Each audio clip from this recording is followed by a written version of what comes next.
আগামীকাল আপনাদেরই এলাকা বসিরহাট বা মাটিয়া গোপালপুর ফুটবল মাঠ, ওই গোপালপুর ফুটবল মাঠে কেন্দ্র সরকারের কালা কানুনের বিরুদ্ধে ফুরফুরা শরীফ আহলে সুন্নাত ওয়াল জামাতের পক্ষ থেকে এক প্রতিবাদ সভার ডাক দেওয়া হয়েছে।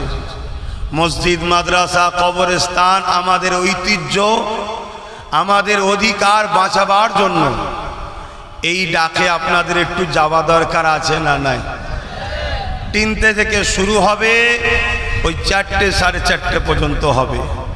ঝড় হোক, পানি হোক, তুফান হোক, এক হাত ছাড়া ছাড়া বাজও পড়ুক, আমাদের কোনো ভয় নেই।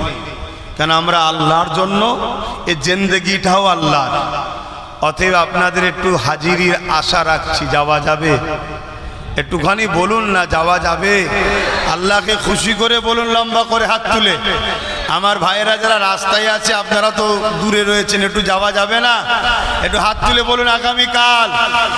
মনে রাখবেন, যত আন্দোলন বাড়বে আর আন্দোলনে যত মাথা বাড়বে, তত কেন্দ্রে দিল্লিতে চাপ বাড়বে, আর চাপ বাড়লে সুপ্রিম কোর্টের ফাইসালাটাও পক্ষে আসবে।